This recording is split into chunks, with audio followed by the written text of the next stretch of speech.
and welcome to the Deceive Reality podcast. This is a takeover. My name is Hilary Quinn. I'm self-employed as Proximo web design. I'm here to teach you how to book gigs as a magician. Where's Steve that way? She locked me in the car. I can't get out.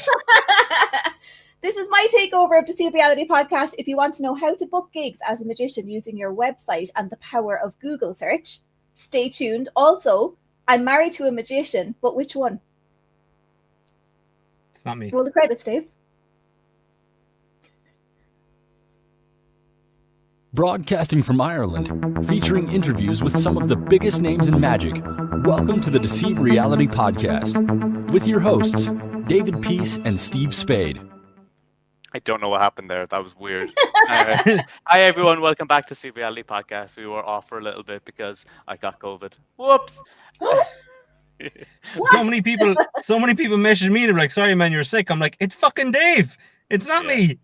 I had it in February. We're like ants and deck now, where people can't tell you apart anymore. Yeah. If I was on the other side, the whole thing would be messed up. Yeah, it's mad. But we're back and we're going strong, and we're joined by my wife, Steve. It's not allowed. My wife Hilary, who is an SEO and has helped with magic and all that sort of stuff. So she knows her stuff, and so it's a slightly different interview this time, where it's not really an interview with some of the biggest names in magic, but one of the biggest names in SEO on Clubhouse. That's the way to do it, and on Twitter. I'll take it. Perfect. I'm a nano influencer. There you go. Yeah, There you I'm go. smaller than that. In many ways. That's what she said. Also, like 5 foot nothing. So yeah. So to kick this off, Hilary, why don't you give people like a little introduction about yourself, your experience, all that sort of stuff. Well, my name's Hilary Quinn. I'm based in Ireland, in Cork. I've been in web design since probably 2005, 2006, but I'm self-employed since 2007. Basically just helping small businesses kind of harness the power of Google and organic search. So the trick with what I do is that you're not trapped using Google ads. You're not having to pay per click, but instead you are optimizing your website to make sure that it has the absolute best chance of coming up on page 1 of Google for whatever search you need it to come up for. And it's a way you can book gigs as a magician and a mentalist. I also have somebody that I really admire on the scene, and I'm not sure if you interviewed him, but Alan Hudson. Oh yeah, Alan. Did you interview him or no? No, we haven't. Oh no. So I don't know if he's ever going to see this podcast, but his SEO game is on point. So I'm probably going to use him as like an example as we just go through some of the ways and the techniques that you probably already have a website if you're a magician. You're probably already kind of publishing to it, and you have certain searches that you'd like to come up for, and you might not be coming up high enough for them. You might not be booking enough gigs through your website. So we're just going to go through today actually helping you to book gigs. And I think it's going to be a good podcast because it doesn't matter what level of magic you are, whether you're full-time or part-time, everybody needs to book gigs. If you're looking for a couple of weekend jobs or whatever, you need a way to figure out how can I book gigs without doing like a massive investment of cash and just trying to pay to get my stuff in front of people. And then when you pay for it, there's no guarantee either. What's nice about coming up organically is that there's no limit. So when you're using Google ads or using any kind of paid advertising, whatever ad you have running, that's going to be stopped completely once your budget runs out. And a lot of times you have a daily budget. So if your daily budget is used up at like 10:30 in the morning, well, that's it. Your ads don't show for the rest of the day until the next day. With Google organic traffic, you are available 24/7. And if you can get onto page 1 and keep that listing, it will drive bookings in. It will give you leads and sales. And Dave kind of knows that from his website, but my customers, they all have literally grown their businesses using these techniques. And I'm going to share them with your fans for free. For free? What? For free. Charge them something, for fuck's sake. They've got to come and show you a trick at least. She charged you. You're still paying for it. Yeah, 100%. But yeah, I think that's important because it is the whole thing of getting organic traffic gets to your website, and it is the thing of people have searches in their heads. that they want to come up for, which might necessarily be the correct search that they want to come up for. And if people have noticed as well that my audio is a little different than usual, I am wearing a bit headset for the audio only people because me and Hilary are like 15 feet away from each other. So we're trying to stop the mixing of microphones. So I have a real like headset on to make sure that Dave likes to think as well that he works for fucking NASA. Yeah. I'm you said we have a problem. yeah. It actually did it. Yeah. We'll go get you. So why don't you go through some of your techniques? I can bring up your screen Yeah. here. So now for those listening, make sure you stay tuned to the end because I'm going to be giving away probably the best secrets. And also, if you're on the audio-only version, do switch over to YouTube at some point to watch this because there are going to be some screen sharing and that sort of stuff to see. And click a like if you appreciate these guys doing the podcast and, you know, the things that they're organizing to try and help their fellow magic people / community. Give a like and maybe a comment. Also, if you have any questions as we go through this, put them into the comments and I will go through after the podcast launches and everything. I'll go through those comments and I'll answer any questions. So please do ask any questions in the comments. I'm well used to answering questions. No question is too small or too basic or anything like that. This is the shit this stuff can get a bit complicated, can't it? This is good information though, for anyone listening. Though, do take this seriously. You know, put down the deck of cards because all the tricks in the world doesn't make a difference if you're not going to make this a business. Yeah, you've got to book gigs, and I know that that's a very stressful point, and it's stressful for me as well, and anybody that's in business. It's always stressful, you know, if you don't have enough gigs booked and you're trying to think like, how can I do it? So this is just a way you can do this. Yeah, so the 100%. first thing I'm going to show you, it's show business. You know, it's just as much show as it is business, or vice versa. Yeah, and a lot of creative people kind of struggle with the business side of things. Which is understandable. Like you can be so talented in one area and it doesn't mean that kind of crosses over into other things. And especially, I don't know, there's so much with digital marketing at the moment.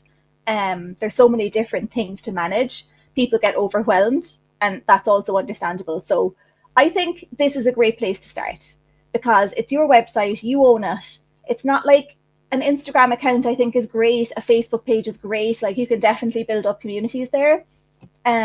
But a website is like your own territory. Nobody can like accidentally delete it or suspend you or, you know what I mean? Like you need that safety of having a website. And if you have one, why not start optimizing it and see what happens? I can just say from my experience and my customers' experiences, this is a real way to grow your business with no budget if you're willing to do the work yourself. So I'm going to start off with, this is Parser. So this is a way to basically find out what are people already searching for and what kind of volumes are they searching it for. So there are certain searches that people are doing that are high traffic. There are other searches that people are doing that are low traffic. This particular tool is actually taking the auto suggest data. So like when you're in Google and you kind of put in like how to, and then you put a space and all these suggestions start appearing in that box in a kind of a drop down. This is basically what this is harvesting. So it's getting all of the auto suggest data and then it's making it available through the Parser tool, which is on kparser.com. So I'm going to show you here. So I'm going to look for hire magician because that's a good place to start for this particular thing. Now in there, so I just clicked on the advanced button here and I ticked questions. Okay, so I'm just telling it that, you know, if besides keywords, if there are questions coming up in here, show me what they are as well. So I can just save that and I can click start on this. And then you can see here, it's queuing up what it's found and then it's putting discovered. So it's kind of going through what's relevant for the keywords that I put in, hire magician, and what isn't. And it's only presenting me with the things that I wanted. So straight away, so you can see here there's a Parser rank. So that's based on the frequency range from each word from the phrase among the obtained results. And then we can look at it like highest to lowest. So you have hire magician for party, hire magician near me, hire magician for birthday party, different countries, hire magician for wedding. So these are all kind of typical searches that we would have probably expected to see here that people are already searching. So this is a place that you can start when you're doing keyword research. The these keywords will ultimately be used throughout your website, whether it would be in like a page heading, it might be in a page title, it might be in what we call a meta description. It might actually just be in the content on the page.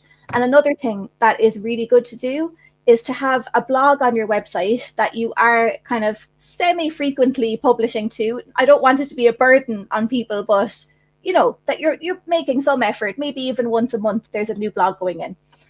If you can do it more frequently, then great. So these kinds of things are, you're looking here for, there are some things that you might be putting throughout your website, or you're putting them on your service pages. There might be other things that you see that would be super suitable for a dedicated blog article.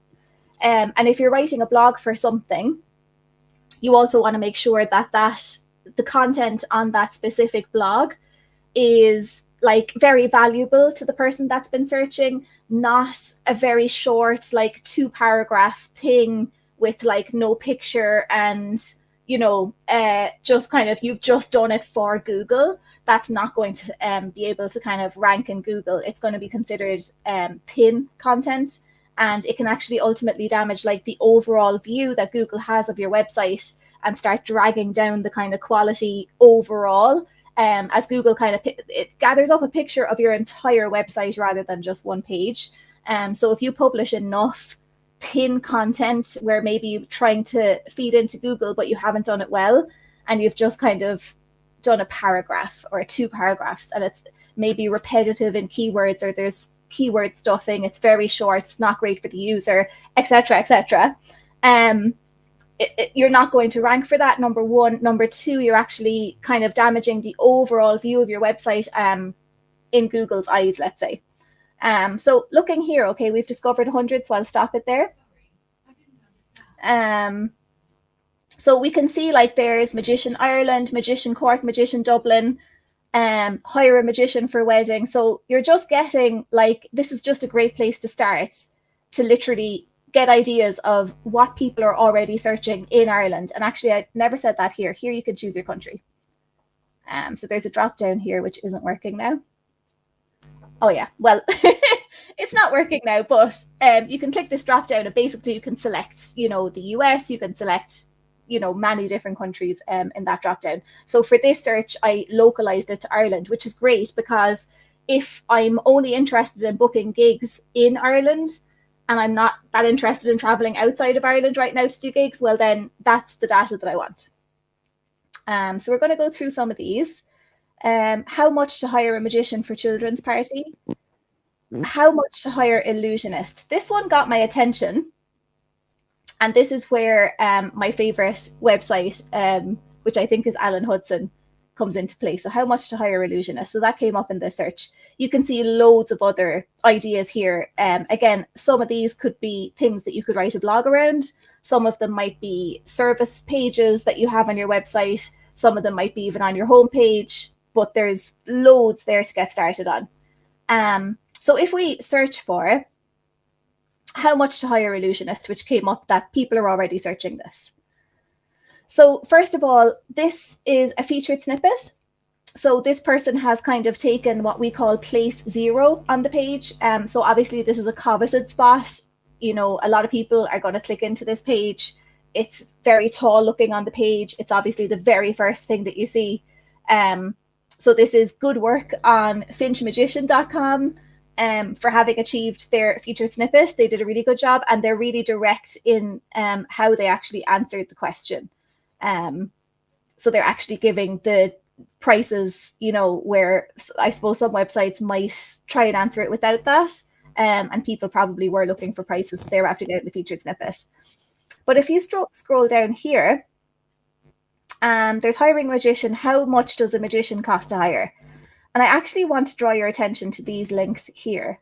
So do you see these smaller blue links underneath? Yeah. So this listing, this is from alanhudson.net. His website is just so good for SEO. In my opinion, it's one of the best kind of magician. A magician that to me is clearly using SEO techniques to drive traffic to his site. I don't know if you could ever get him on, but like if you were ever getting him on, I would love to ask him, you know, because he's blogging. Everything. Yeah, he's really, I can see the effort that's gone in, and I'm just so curious, like, how does he know about SEO? Is he hiring an SEO to help him? Is he doing it all on his own? But there's a lot of work gone into this website, and it's paying off. So he's ranking for so many searches when you search for things. So this one he's put in, so basically Google has kind of ascertained that an illusionist, the word illusionist might be the same as the word magician. So as you can see in the results, that's going to start some controversy in all the magic groups anyway. What's a magician? What's an illusionist? You're not sawing a woman in half. It's like the same thing. So Google's like, this one is the same. So they're returning his page here, but we're just going to click into that and take a look at how Alan did this. And again, just remember, see these links here? Remember those, and we're going to go in and I'm going to show you exactly how Alan has done that. So for me, this website is just a really, really good example of what can be achieved if you do SEO. I would be so curious as to the traffic, like the organic traffic he's getting and stuff. I had noticed with Alan Hudson's website as well, he was one of the first magicians to rank when the pandemic hit, around virtual magic and Zoom magic and everything. And he had that content out so quick that he was monopolizing the first page of results for like online shows and Zoom magic and all those searches that people were still probably trying to think like what's after happening. And he had that content out straight away. And again, he got rewarded for that because, you know, nobody else was kind of as quick anyway. And he also seems to generate content with the user and SEO in mind. So looking at this, this is his page that's ranking. How much does a magician cost to hire? Prices you can, you know, think that you're going to pay. So he goes into things that might change the price, wedding magicians, what they start at. Then he has a call to action here. So this is important too. Like if somebody is ready to kind of make an inquiry and they've just read that much, he has his call to action ready for them. If they're not ready to click yet, there's more content. And then a second call to action here. So I think this is really smart. The way, normal size. I think this is really smart. And I do kind of similar, like you can have your call to action throughout a page. And, you know, you're just facilitating for the different times, like, okay, someone might be ready to book there, but somebody else might not be ready yet. They need to see more. And especially that he has the stage magician part here. And then he has another call to action here, specifically for stage magician. He's also put the text on each button. So like, instead of just making each button click here, it's quick quote for your wedding, click here. Get a price for a magician at your event, click here. Quote for a stage magician, click here. So he's kind of customizing the text on each call to action, which is really good and much better than, you know, what people kind of might do at times is literally just push click here or something. So I think that's all really good. And all of this is actually adding to his SEO as well, because he's putting all these keywords in all the time. Now, you don't want to do it in an artificial way or like a keyword stuffing way, but he's doing it in a very natural way, in my opinion. He's got his virtual magician here, and that's linking to his contact page there. So down here, do you see this contents table? Oh, can you still hear me? Yeah. We can hear you. Yeah.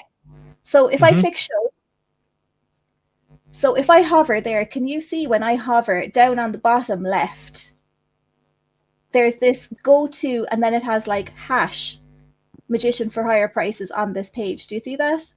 I don't think that's showing up on the screen. Oh, it's not showing up. Okay. So when I hover here, it's basically saying go to, and then it has the hash key and how much does a wedding magician cost on this page, right? So let's see what happens when I click that.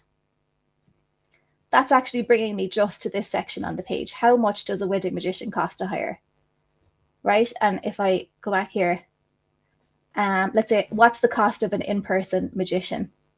That takes me to just this section. So I'm still on the same page the whole time. This is still only one page.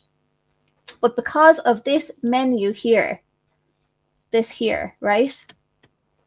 That result actually comes up like this in Google search. And each one of these will be linking to a heading on that page. So it's just a smart kind of a way to, you know, you still only have one page, but you're getting a Google result that normally you see a Google result that looks like that for multiple pages on a website. And it gives you a really, really nice result because, you know, when people see that, again, it's all just about kind of getting people's attention on this page. This listing has just the page title, the meta description. This one has the title, it has the date here, it has the meta description here, and then it also has these jump links. So that is potentially going to kind of get more attention on this page than other pages. And also it might be handy for people that just want to like skip to certain places on the page. So that's a little bit of like behind the scenes. And in my opinion, one of the best SEO techniques. I use this myself on my website as well. They're called like jump links or anchor links. I don't know whether to go into the technicalities of like how to do this in the code itself. I think leave it up because a lot of people won't have a clue. Leave it out, yeah. Yeah, I think we just stick with the high level stuff for now because otherwise people won't be able to do it. I think it's like if you have a web developer do it, or if you're using WordPress or one of those things yourself, you can always Google how to do jump links.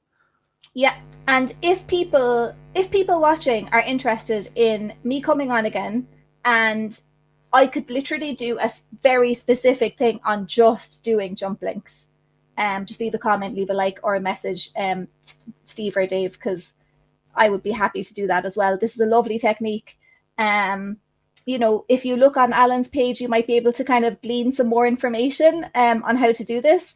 You can Google, you know, table of contents, jump links or something like that. And I'm sure that if you had the will to do it, you'll find the information on the internet to do that as well. But it's just a nice technique. And again, like you're just paying attention here to the actual headings, the way that the page is structured and it's broken up in subheadings and the call to actions throughout the article. So there are things that you don't need, you know, technical know-how to do, but it's more just putting thought into the content that you're writing and making sure that the content is high value. And I think there's something very important to say that like it's nice to look at other people's websites to get ideas on like SEO techniques and like maybe structures and things like that. But it's very important not to copy other people's content because like anything like in Magic, you don't just copy people, but like also it's almost like with Google will know that they'll know that his content was here first, and you will get punished for it by not ranking at all. Yeah, that is very important. No, you never copy content. You'll ultimately just be penalized for that anyway. So it's never worth it to do that. But I think, you know, these kind of basics of having calls to action, writing good content, breaking up your content using headings, using links, like you should be linking to other pages on your website from, you know, any other page. So even there where, you know, we're on a page that's more about pricing, but he's linking to his dedicated Wedding Magician page from this page. And all of these things are just really good for the SEO of your website, for discoverability, so that when Google lands in here, then it can go and visit your wedding page. You're showing Google what you consider to be important on your website by linking to those internal pages. And Google will kind of accordingly, we hope, treat those other pages with importance as well. So there are basics that are covered here that are just covered to a very high level. And then I like that you can start at that level. And if you want to go like all the way, you can discover how to do like tables of contents, jump links, all of those good things that I use as well on my website. You know, ultimately when you get there, writing content, as Dave said, you know, you always want to make sure that you're writing unique content, preferably something that you've written just because it's coming from, you know, your own expertise. I think especially for magic and mentalism and illusionists and everything, it would be more difficult potentially to kind of hire a content writer to do it. However, you can hire a content writer and you can always kind of get something back from them and then put your own tweaks and edits onto it, just to kind of customize it to make it your own. again, always you want to make sure that whatever you've been given back as well is unique and that it hasn't just been kind of scraped off a website or any of that stuff. So yeah, that's. I think especially for like as a magician or a performer, people are like booking you. So like reading how the stuff is written, if you're like a comedy performer making a website more funny, if you're like a more serious performer, a bit more serious and all that sort of stuff, it's all about your brand in the end of the day and getting people to like see your brand throughout, and your content is part of that. Yeah, absolutely. So just to show, like, this is just to do with booking gigs. So Dave, you have on your website, you have like a news section that's probably more like a blog. And Dave has an article that just is titled Hen Party Entertainer. So I'm just going to open that up just to show you what is on that. So it's literally just Hen Party Entertainer. This is the H1 heading, which is like the most important heading on the page. That'll normally be the title of your blog, depending on what theme you're using and stuff. But Hen Party Entertainer, and then the same in his page title, it's just Hen Party Entertainer as well. Then you can see he has an image to go with it, and he has his text here. Now, I would actually say to Dave that this is a bit of a thin page. It's an incredibly thin page. So really, like, this page it's not good. No, it's not. Sorry. It's being shamed. You're no Oh, Alan sorry. Hudson, Dave, you muppet. Why did you just go marry him so, like, you know? Yeah. But I feel like I'm in the middle of a domestic. I'll bring it back. If only, if only, like I had an SEO in the house that could write blogs for me or something, you know. Anywho, you are the first result for Hen Party Entertainer Cork. Now, this is because we tend to, with Dave's website, actually put in Cork into the page titles and some of the headings and stuff like that, to get those like local searches. And we put Ireland in and stuff like that. Many magicians will do the same. I think it's a smart thing to do, because a lot of times when people are doing those searches, they are actually looking for somebody local. So, you know, magicians can be a very local based business.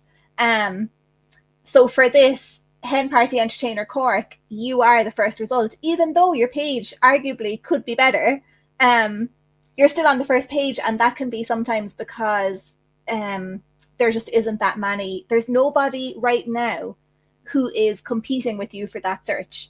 But if somebody did decide to compete with you for that search, they probably would knock you off that top spot, unless you improve the content on the page. Yeah. So my advice We'll to you see about that, Dave. Just to defend myself a little bit, like one of the reasons, like it looks weird there with the image is bigger than the text on the side and stuff like that. Like that page was designed, it looks better on mobile. It's basically what I'm saying, where it's like there's a big gap and stuff like that, which is a thing as well that you're looking at. But yeah, it's definitely one of those things that, like, it's one of the things I fall down in quite a lot is blogging, because I'm not a good content writer. Yeah, and that can happen. And Dave has, like, you can use Fiverr and stuff to get content writers. I use a local person. I would kind of recommend like trying to find out if there's anybody local, just to help like local businesses really more than anything. But of course, like Fiverr is there, and you know that's very handy too. As I said though, make sure that it's somebody that you trust, that you know is writing unique content, and that they're not just scraping it from something, and then because that's going to damage you ultimately. So it is handy as well that, like, because you do get that horror of staring at a blank page, which I always find like the worst. You're like, where do I even start?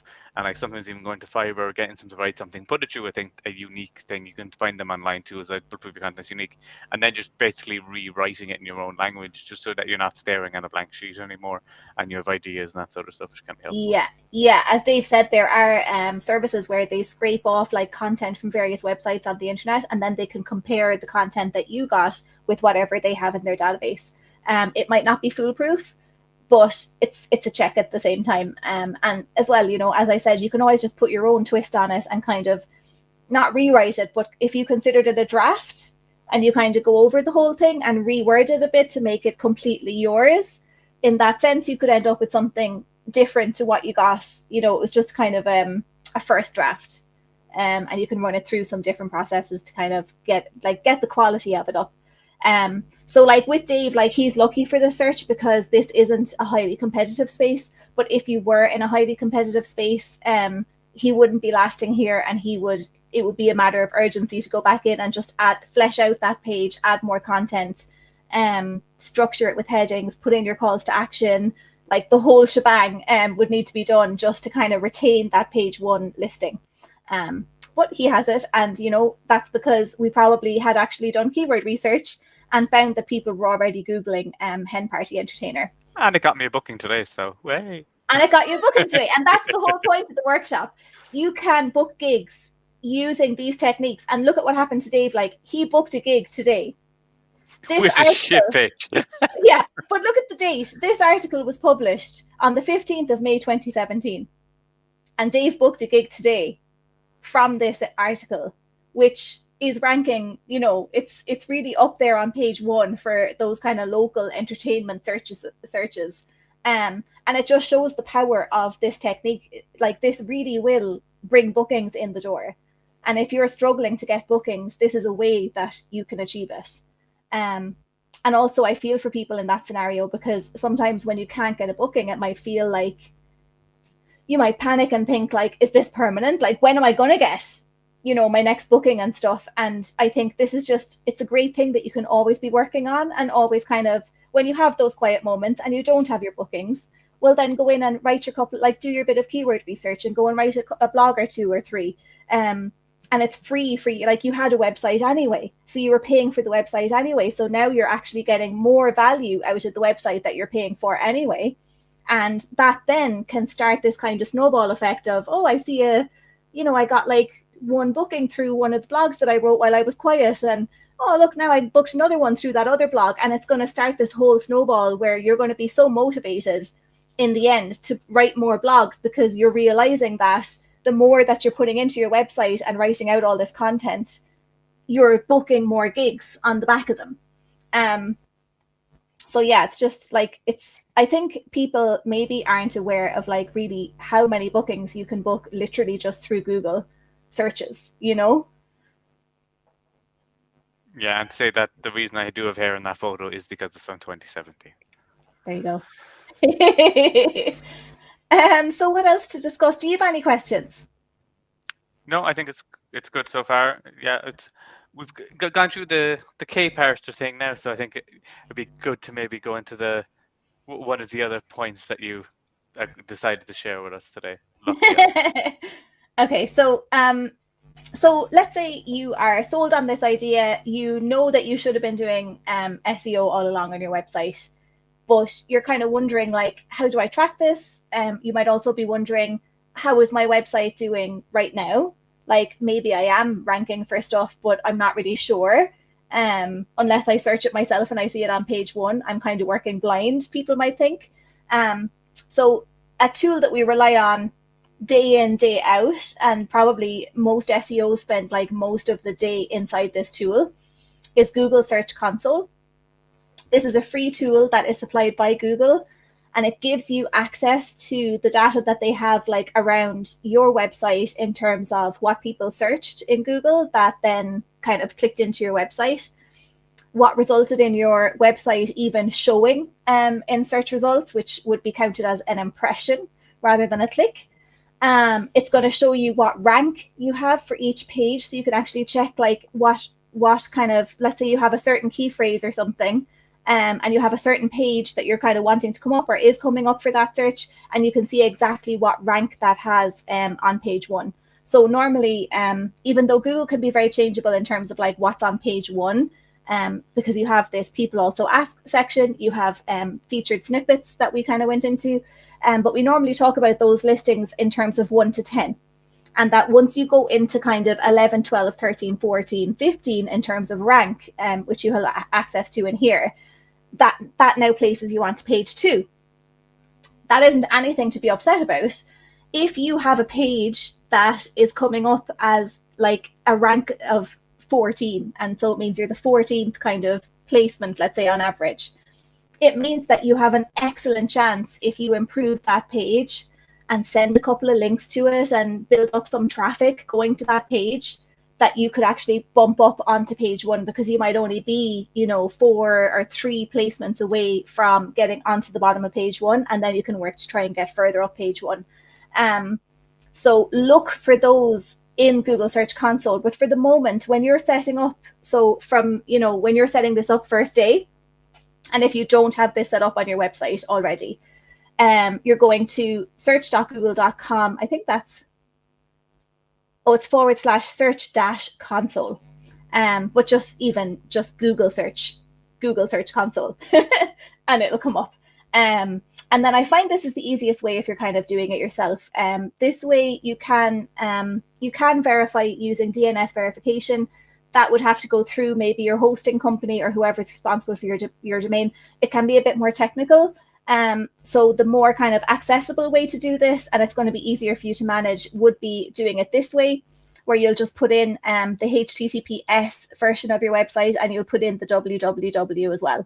If you're not using www, then just don't put that in. Just have HTTPS and then the / and then just example.com, and you can just leave that out. So with this version, you just want to see which version of my website am I actually using, and then you're tracking exactly that version on the right-hand side here. This then will give you a meta tag. So that meta tag can then be pasted into your content management system, whether it be Wix or Squarespace or WordPress or whatever the multitude of things you could be using. Again, if all of these content management systems like WordPress, etc., they will all have instructions of how to set up Google Search Console in WordPress, in Wix, in Squarespace. So you will find support documents for how to do that specifically. But I just wanted to show you that screen. So literally you would just be putting in your URL here, and once you click continue, it'll bring you through the steps. It'll give you a meta tag, and then that's for pasting into your content management system. If you are using a Wix or a Squarespace website, and you have the meta tag, which you'll be able to just easily copy that from here, but maybe you're just confused where you put it in Squarespace and you can't find documents or something like that, make use of their support system. That's what they're there for.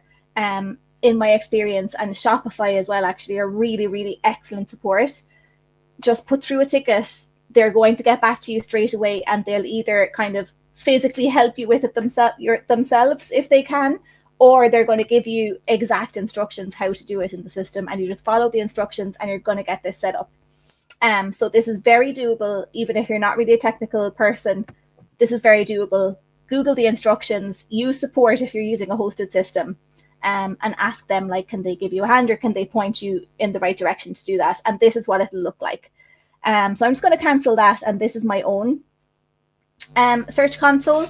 So my own website, which one question on that there for people. If you went into Google Search Console, where'd you click to get that thing to come back up? To get the new property? Yeah. So when you're in Search Console, you click this drop down. I can't show you now because my clients are in there as well. So just to keep their privacy, but when you click that drop down, at the bottom of the drop down, there's literally a link that says add new property. And I think there's a plus sign next to it even. Perfect. So literally click that window that I showed you will come up. And then you're using the right-hand side, see what version of your website is loading, whether it's www or non-www, and then just put in that address with the HTTPS. Make sure you're always using HTTPS. If you're not, contact whoever hosts your website to request. You do need to be using HTTPS now, and that's just it's for the security of your website. It encrypts. If somebody, let's say, sent an inquiry through using a web form, as that message is in transit, HTTPS encrypts that while it's kind of making its way from the website to an email account. So because of GDPR, because we're located in the EU, and also because we care about our customers and we want to also make sure that their data is secure as regards our access of it, you're just making sure you always have HTTPS in your website so that everything is encrypted and it keeps everyone's data safe. It would be really a minimum requirement now. It's something that a few years ago you might get away without using it, but over time, this is now the standard. And also this is now part of page experience, according to Google, which does actually feed into your ability to rank. So your ability to rank now there are kind of a multitude of different factors that I'll go into now to do with your website and how it loads, how secure it is, etc. And Google are actually taking those into account now when they rank your website. So it makes it even more important. So there's so many different reasons why, you need to have HTTPS, and there are other things you need as well. But that's a couple of the reasons why. Now my own website is very, yeah. Dave, I bet you $100 in that drop-down menu. Her top client is Alan Hudson. You know it. Alan, I need a workshop off you, to be honest. Like, Yeah. Please tell me how you do it. And all those other magicians who are ranking above me. These are really good tips, though, Hilary. This is crucial information, and a good thing that people can go back and watch it again, and exactly, get it yeah, and their ask own questions. website. Exactly, and like any confusion on anything, please just drop a question in chat, because I will go back and answer any questions, and Dave will let me know if they come in as well. He'll get the alert. So my own website is very small. I'm typically managing customers' websites. They can have they can have like up to 100,000 pages. There are even bigger websites than that, but my websites would be considered small. But my own website has 37 pages, so it's very, very small. And sometimes my own website will get neglected in favor of client work. And that's, I do my best, right? So, but I wanted to share this with you guys because I have been working on my own website for the past while now. I haven't published a blog in a while, but I have been just working on it to improve my blog. I got rid of some old content that was thin. Now, that's a decision to make as well. Like sometimes if you have a page like Dave's and you go through, let's say you take an SEO's advice and you go through your blogs and you go, oh, these are thin now, they're probably damaging my website, and you just delete them. And actually you should have just gone in and edited them to like make them, better quality, because they actually had a rank, and they just needed to be better quality. And you've now kind of gotten rid of something that had loads of potential. So when you're doing that, so I did that with my own website. I had like out-of-date blogs, etc. So I did kind of cull a lot of my content, and then I improved what deserved improving. And then I've been making some effort when I have spare time, and it's only at the weekends, to publish a blog or two. But you can see here, even over the last 12 months. So this purple line here will be impressions, and this blue line is clicks. And even there you can see like my impressions are just steadily going up over the past 12 months. And again, I could put a lot more effort. It's just that it's the weekend. Sometimes you don't feel like it, but these techniques that I'm showing you, they do work. However, it can be a long time before you start seeing results. And that is another thing. Like SEO is slow. So like, just because you decided like, okay, I'm going to do a blog every 2 weeks, and maybe you're kind of thinking, oh, these blogs now, I have 3 blogs done, and like I should be turbocharged now, and I should be coming up on page 1 or whatever. It doesn't really work like that. It's kind of a bit like having a YouTube channel in a way. It's a longer process of consistency, of constantly publishing and fresh content being added fairly frequently, and that all of the quality of the content is always really good.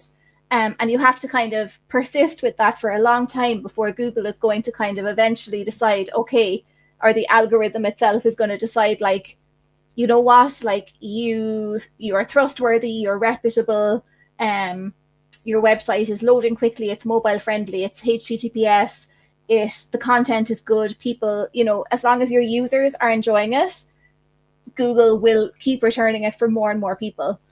So you will get rewarded, but it takes time, and it can be a slow process. So just to make people aware as well, like this isn't a quick, like obviously buying ads is a very quick like solution to things, because you buy the ad, you're up at the top of the page straight away.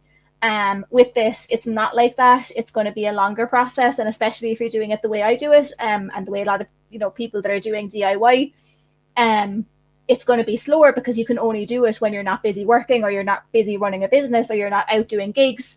You have to put time aside to do this. That can be hard, so it's going to take a while. But eventually it does kick in, and there's, like, I can see here in the algorithm that something has happened where the algorithm is starting to really go, okay, this content is reputable, this content is good, this, like, my users or the people landing in on my website are enjoying my content, and Google is becoming more and more willing to kind of put me higher in search results, which is then getting me more impressions, and then, you know, that trickles down into more clicks. So these are the things that you can track in Google Search Console. You can see your position, you can see your click-through rate, and you can see your clicks and your impressions. And then you can also see your pages here, so you can track what are like the top pages bringing in business. So I'm just going to show you this one because this has actually got one of those menus in. So this menu is actually similar to the Alan Hudson one, where it's actually bringing me to a heading on each page. Or on each page, on the same page, but further down. So it's basically scrolls to that heading when you click it, but it's all just the one page. And as you can see, like that technique, it's a good page anyway. It's got lots of content on there. It's got unique images on there. And then it's got that jump menu at the top, which is just helping when it comes up in search results. It's got those nice blue links underneath where it appears, and it really, really works to get traffic into the website. So there are a couple of things. We also have page experience here. So this is a thing that all of my clients have page experience because they have really large websites and they have very high traffic websites. Because my website, and I think maybe a lot of magicians and mentalists and illusionists would be in a similar position, that the website, like, it might be too new, it might be just launched, and it might just be, there might be no blog at all to it. And even if it did have a blog like mine, it might be a small blog, and there's, you know, you're building it up, but you're not really there. You don't have like hundreds and hundreds of articles or anything like that. So you might go into page experience here and you're going to see that your site doesn't have enough usage data. And this is just going to happen to smaller websites. There's another metric here called Core Web Vitals. And again, we don't have access to that. And then there's mobile usability, which we do have. So you can see there it's doing well in that. So I'm just going to show you some tests that you can do, because the page experience and Core Web Vital metrics here do have a direct impact in your ability to rank in Google. So Google have incorporated page experience and Core Web Vitals into their algorithm to say what we will or won't rank. And this makes it super important. It's not every day that Google kind of tells us directly what on our website is making us be able to rank on page 1 or not. But with these metrics, they have specifically told us that page experience and Core Web Vitals do play a part in the algorithm and do affect your ability to rank. So we want to know, okay, how how can we satisfy these metrics then? Because obviously we want to be on page 1. So I'm just going to use David's website for this. This is the Pagespeed metric, this is going to give you Core Web Vitals. Okay, so this is part of the Google algorithm. It's only one part. Again, if you put your website in here and it's not scoring well, it's something to work on. There are so many metrics involved in the Google algorithm that, like, don't panic if you find that, oh no, like my website, I put my website through whatever Hilary said and it's failing badly, and now I just think I'm never going to rank, or I don't know, something. There are so many different metrics involved in Google's algorithm that, like, typically one being good or bad, when other ones might be good and there'll be some kind of balance there. Like, don't panic, just, you get your results. It's good to have the knowledge and it's something to work on. It doesn't necessarily mean your website is doomed, or, you just take the information, try and speed it up. But also see how your competitors' websites are, because it might be as well that your competitors' websites or the other people that are ranking on page 1 are also not scoring very well. So Google mightn't even have a very fast page to choose from, in which case, you can still compete with the other people on page 1. So I don't want people to freak out, basically, when they use this. Just work on it, try and get it faster, but it is not the be all and end all. And it doesn't mean your website is doomed or anything like that. However, it is something to work on and improve. So we're going to run your website through it, Dave. So if you click Analyze, this is on pagespeed.web.dev. And you can run any website through this. You can run your website through and see, basically, it's going to tell you like how quickly the website loaded, how much movement was on the page potentially when the website loaded. And it's basically going to kind of give recommendations on how you can speed up the website if it needs it. So we can see here there's a mobile and a desktop result. So on desktop, your website has 99 performance. That is excellent. And on mobile, it's got 92, which is also excellent. Which this is a great result. Now, people that are following this workshop, tutorial, whatever you might call it, this SEO advice, and if you, it's unlikely that you're going to have a 92 when you put your website through this. The reason that Dave has that is because he's married to an SEO. This kind of result, it does take work. So you have to like make sure that all of your images are compressed. You have to make sure that, you know, your page is loading quickly. And if there's video on the page, you have to load the video in a way that it doesn't weigh down the page. There are so many different things. So when you see a result that's in the 90s like this, normally that's going to mean that someone has actually actively intervened to increase the score from where it was. And so don't worry if your website isn't to that standard. It likely doesn't need to be to that standard. This is just nice to have if you have the ability to do it, you know. I just threw that together. That's like my first time. Really, really good information, and I'll talk to you very, very soon. Talk to you soon. Bye, Steve. Go be a good dad. Yeah. Bye. I'm off to book Alan Hudson. Jeez, I just hope I can get him. Good luck, guys. Take it easy. See you later, Steve. Okay, so that's your score. So your score is like amazing, but again, like this is not typical, you know, this takes work to achieve this. But you can see here, like when there are recommendations, they actually do give you like what you can do to speed up the website. And they're going to tell you here. So if you're lucky enough to have a web developer or anything like that, you can always run your website through this kind of test and maybe then even send it on to your web developer, whoever manages your website, and just query like, is there anything we can do to speed these things up? And, you know, you can even kind of show them the recommendations that were made. Are there any of these recommendations that we can do just to get it like a better speed from where it is? So that's one way that you can get this metric without having it available in Search Console. This is public kind of a website. You can put any of your pages in here, just put in the URL, and then you can test it and you can just run it through. There's also in Chrome developer tools, but I think it's more kind of advanced and you have to go into a different menu for it. So this is just a little bit more accessible if you're only beginning.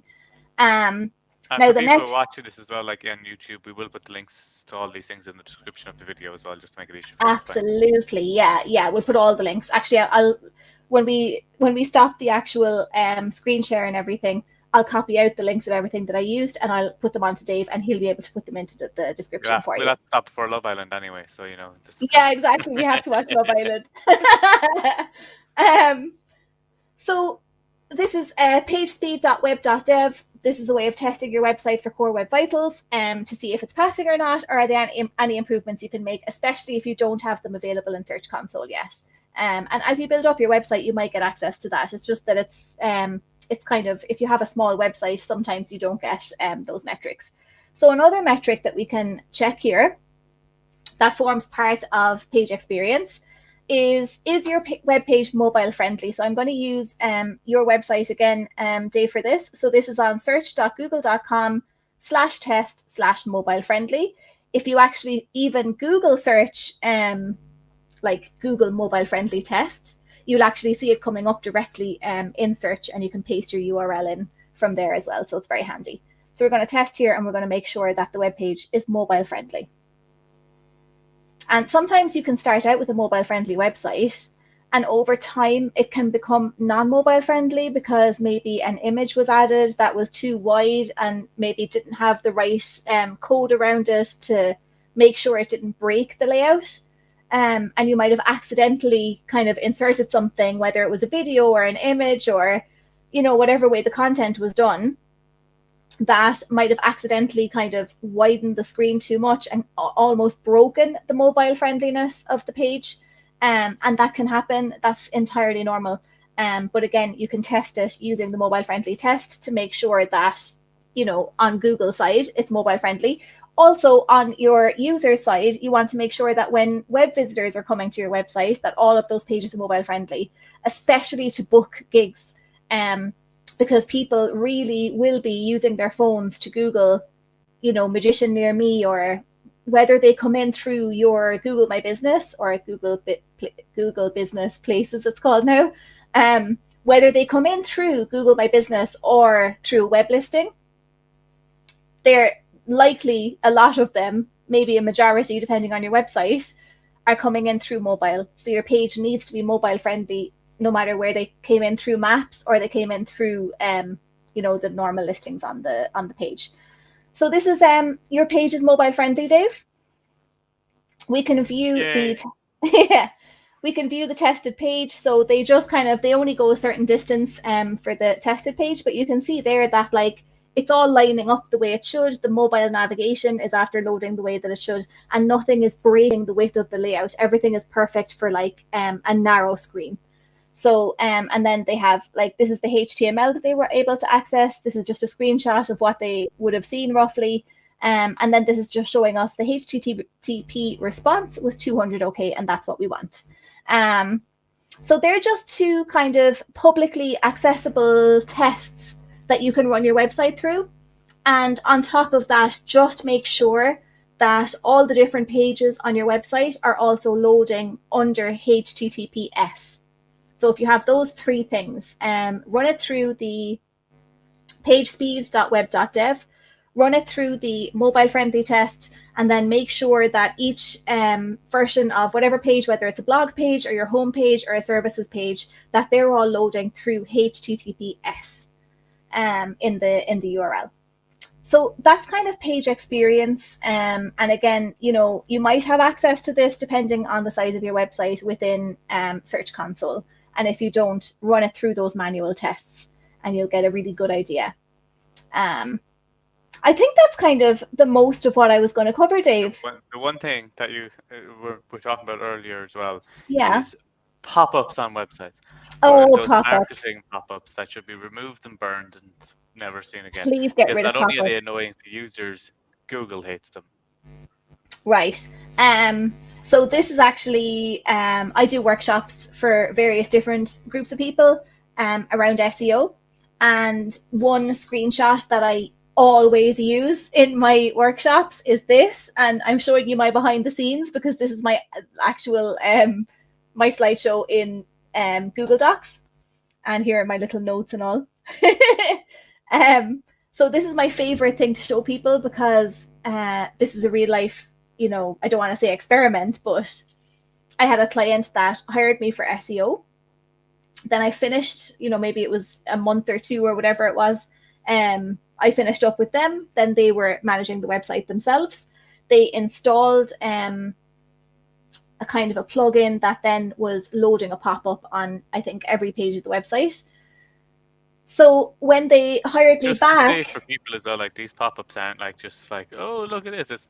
It's those ones that we all see where it says, give us your email address and you'll get this. Give us those. Those are the sort of pop-ups we're talking about that just pop up the website instantly.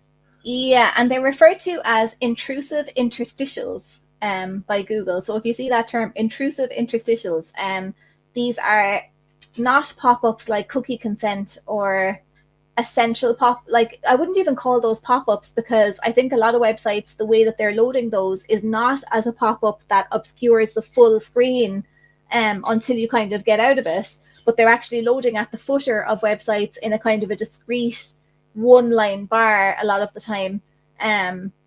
So these ones are more, they're maybe marketing pop-ups most of the time. I'd say probably 90% of the time. I am just making up a figure right now, but they are marketing pop-ups that people are installing. Sometimes this can actually come out of desperation in a way because people feel like, oh, we're not getting enough out of the website. what can we do to fix that? I know we'll put a pop-up that like forces people to contact us or call us or give us their email, or, you know, whatever the action is, like that. Well, we have, like, if the website's not performing, what we need is a very intrusive pop-up. This is the problem as well with like trying to do everything on your own, and maybe just not having enough information to work with, or not talking to a web designer or an SEO person to just get their advice even on what would be the best way to do something. And so sometimes when people are left to their own devices, they will put these pop-ups on with like not a lot of thought into it, but kind of like almost leaving it to the plugin that they installed to decide when these pop-ups will load, how they'll load, how much of the screen they'll take up, how easy or difficult they'll be to close when people land in on a page. And they can really be incredibly damaging for not just your ability to rank in Google, but your user's experience of the website, which is user experience, which is also referred to as UX. If your users are having a bad time on your website, Google is not going to rank it either. So these things really cross over, they really intermingle. I would prefer to see no pop-ups on any website. I can understand it maybe for legal reasons. We have heard from Google that they have the ability to possibly ascertain like what would be like an essential kind of a legal reason for a pop-up versus a more intrusive, maybe marketing pop-up. Again, when I see things like cookie consent, I don't really see them taking up the whole screen and being at times difficult to get out of. And you have to think as well with the amount of people that are using their mobiles to search these days.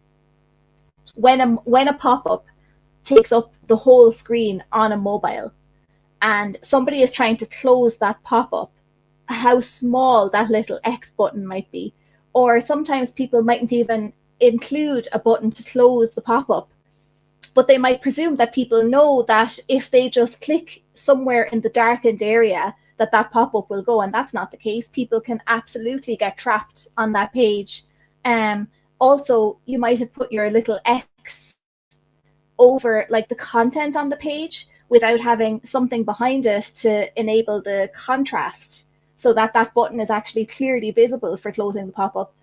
But either way, why would you do this to your customers when, or not your customers, but like people visiting your website that are potential customers, when you can put, if it's emails that you want to capture on your website, you can put a form directly onto the page, and not into a pop-up. And like I said on the Alan Hudson website, best SEO ever, where he has his calls to action, you know, you can pepper, if you want to put halfway through your blog article, hey, would you like to keep getting things like this? Give me your email address and you can be alerted every time I publish a new blog that's going to help you. You know, get entertainment. You know, it could be a booker, it could be an entertainment company. You don't know who's after visiting your website, but you can insert these throughout your content. You can put it at the top of the page if you want to. You can put it in the middle. You can put it at the bottom. People put them in the footer. They are physically present on the page. To me, there's not a good reason enough to like force somebody and put this pop-up in their face. And this is an example. So this client had tanked. So we had just started to get a nice little trickle of traffic coming in from Google search. And next thing, it just started flatlining. No traffic, much less traffic coming in. So I looked at the website, I saw what had been installed. I asked for permission to remove that. Luckily, the client really trusts me and they know that I know my stuff from previous results that I've achieved for them. So they were like, no problem, you know, totally trust you. If that's what needs to be done, feel free to remove that pop-up. So as an experiment, I literally only removed that pop-up and I waited to see what would happen in the page experience metric in Google. And this is what happened. So it literally went from completely flatlining right back up to 100% of good URLs. And this is according to the page experience metric. The only thing I did to achieve this was remove the pop-up that had been installed. That was it, nothing else. So this, what we would call the intrusive interstitial, had removed anything else that was good on that page, that was like usable, that was good content. The experience was terrible. The pop-up was too intrusive. It was bad for users. Web visitors did not like it. And it ultimately damages your website. And when this damages your website, it not only damages your ability to rank in Google, it damages your ability to get bookings through your website. So you're actually stopping yourself from getting bookings through your website, which is the entire function of your website, is to try and get bookings through it. So yeah, thanks for reminding me about that, Dave, because that is a very, very important one. I think it's something to think about. Like, people don't think of their users as people themselves. Like, how many times have you gone to a website? You're like, oh, do you know what? I'm going to hire a DJ for my party. And you go to the DJ's website and a thing comes up saying, find out about my blogs every week. Put your email in. You're like, I don't even know who you are yet. I've literally just come from Google. I've clicked your website. You're asking me for something already. Why are you asking for something off the person when they don't even know if they trust you yet? Like, waste a bit. Like, people aren't. I've never given my email to one of those things because I don't know who these people are yet. It's waste. And then if I trust the person and I enjoy the content, then I'll happily give my email. And that's the way a lot of people act. And also, it's now that Google is actually using it as a ranking factor or a part of their page experience, which is a ranking factor, it is something that people can't just ignore anymore, because it is something that came into marketing, which is conflicting with SEO, and it's just like you can't do it. Yeah, because people want to build up their email lists because, obviously it's a great thing to have. It's lovely to have a couple of hundred people on my email list and seeing that grow and everything. That can be an incredibly valuable marketing tool, but you don't need to intrude on someone's experience of your website to that level in order to get these emails. As I said, you can put it into your content. And I wouldn't even put it at the top because, again, as you said, I think people just need to get to know you a little bit. But even halfway through your article, or at the bottom of your article, or again, a lot of people put an email sign up directly into their footer as well, onto your contact page. It's people can want to contact you and then say, oh, you know what, that's great. There's a newsletter, sign up on the contact page too. I will sign up to that. So there's loads of places you can put it without using a pop-up. And it would be great if people just didn't use them anymore. Some of the metrics that Google are including, I do enjoy that they're really pushing on them now, because I've been trying to get clients to do this stuff for years. And obviously I have clients that really trust me, and there's so much results that they've seen that there's never an issue for my advice. They'll just take it. But you always get those, you might have a newer customer that doesn't have that built up with you, that isn't willing to kind of take that advice, which I think is a shame, because there is no doubt in my mind that these things are damaging people's websites. They're damaging their ability to actually get leads and make sales if it's an e-commerce website, because of these pop-ups. And at the end of the day, do you want to make a sale, or do you want to get an email address? A sale would be nice, So that's what your website's for, yeah. Yeah, so for people who have any other questions of that, you saying they can put in the comments. Where's the best place for people to reach out to you? I know I hear you on Clubhouse all the time, where you always are, and on Instagram and Twitter. Yeah, I'm Proximo Web Design on Instagram. But drop a comment onto this video. Please do.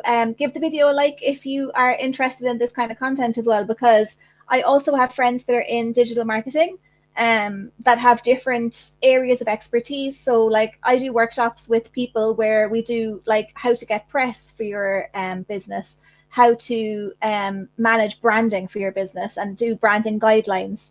And they're just, between the three of us, we kind of have a lot of different areas of expertise. But yeah, as you said, on Clubhouse, I also have people there that have, we're all digital marketing, but it's kind of cool to have people that are just, they have an eye on something a little bit different.